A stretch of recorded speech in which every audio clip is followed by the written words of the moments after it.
Our competitors are producing non-drug industrial hemp in Spain, England, France, Germany, Poland, Russia, Hungary, China, Canada, on and on. It's one of the few plants that will feed, clothe, and shelter human beings. The state police and the DEA, they're even against the research on growing hemp. Is that right? I guess we see it as a slippery slope and headed to the worst possible conclusion.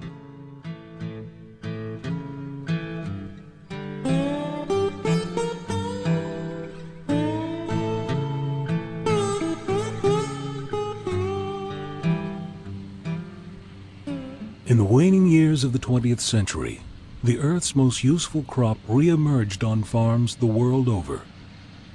For more than half a century, hemp was a crop in exile, a consequence of its genetic association with marijuana. Both are classified as cannabis, a plant family with many strains.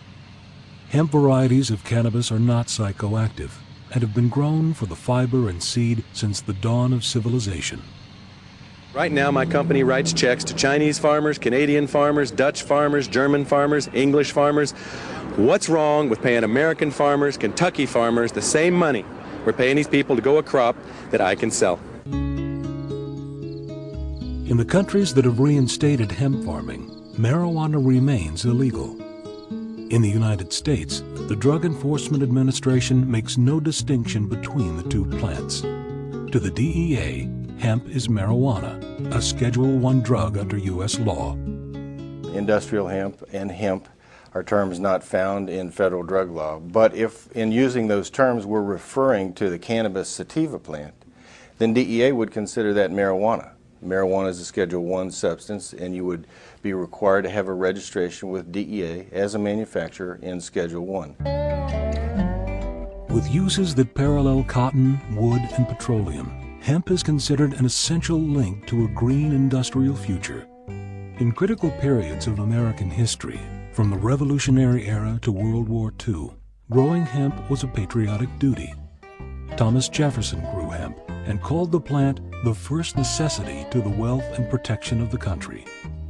Wisconsin farmers were the last to grow hemp commercially on U.S. soil. The year was 1957. To bring into the world 200 million new people a year, that nearly equal to the population of the United States, and to not want to bring in a source of shelter and clothing and food is virtually irresponsible. Industrial hemp has been described as an agricultural Rip Van Winkle, and he is awakening. Ontario must be ready to capture the many market opportunities that will open up in the future. Believe me, this is a good investment. I mean, here we are looking at Canada doing it, you know, growing the crop, and the rest of the industrialized world growing it, and we're not. In 1996, the American Farm Bureau voted to support the reintroduction of hemp, and by 1998, it was well represented at their annual convention. We're very close to getting this crop and bringing it to fruition. It's not one individual or 5 individuals that can change any federal laws. It's a group, and a big group, and particularly a conservative group like farmers and the American Farm Bureau, to move the giant machine, and the machine is the political machine. Senator Borders, Senator Bradley. Statewide initiatives to grow hemp in the United States are escalating. In 1998, legislation was introduced in Kentucky, a state with a celebrated past in the American hemp industry. The DEA has been firm in its opposition, and together with local law enforcement, vigilant in their presence at state hearings. Now, we in the Justice Cabinet and the administration are certainly very supportive of Kentucky's farmers in their search for profitable alternative crops. Legalized hemp production poses a possible threat to the national drug control strategy. The end result of legalizing hemp production might well be de facto legalization of the cultivation of marijuana. Does this look like marijuana to you? You know, this is an agricultural crop. This is not a horticultural crop. This material right here, when decorticated, which is a separation of the fiber in the herd, can be used to make some of the finest cloths in the world. You can use this material right here to make to blend with with silk. You can blend it with cotton. You can take this material right here and turn it into fiberboard. You can turn it into, this is cellulose. So you can turn this material right here into plastics. This is going to be the renaissance that Henry Ford dreamed of. Henry Ford had a vision of growing automobiles from the soil. At the company's River Rouge plant, researchers used annual crops to develop biodegradable car parts, and in 1941 unveiled a car whose plastic body was made entirely from hemp, wheat straw, and sisal. The bioplastic withstood blows 10 times as great as steel without denting, and its reduced weight promised better fuel efficiency. Hemp's long and very strong fiber makes it a natural product for replacing a number of materials that are made out of petroleum. For example, car bodies. About a third of the Mercedes bodies in Europe are made out of hemp. So I look on the hemp petroleum trade-off as something that really is largely related to those fiber uses. The demand for fibers worldwide is increasing at the rate of 4 to 6% per year. So we either have to pump more oil out of the ground and create these synthetic fibers, or we have to grow more natural products from the soil to supply the demand. Most of our carpeting today is made from petroleum.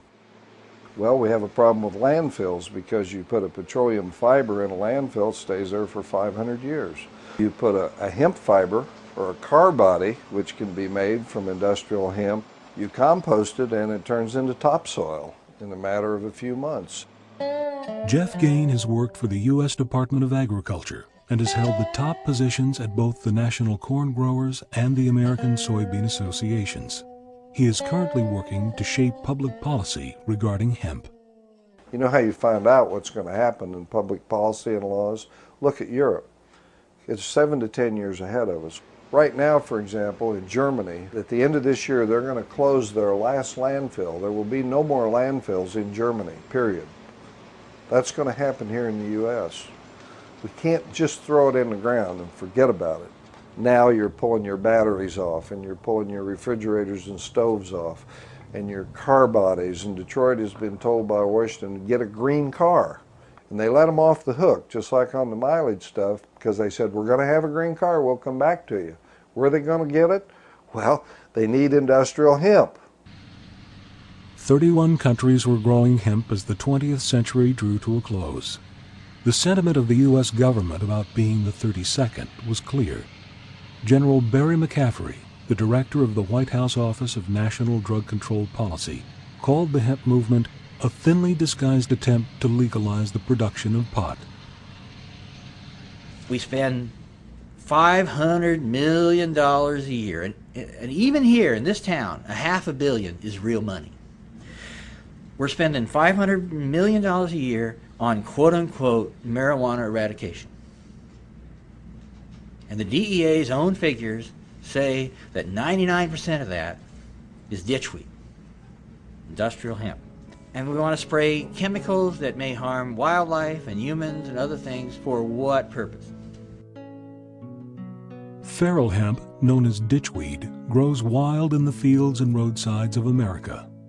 The DEA's Cannabis Eradication Program funds sheriff departments across the country to destroy it. These plants represent the only genetic repositories of the hemp strains that once grew on U.S. farms.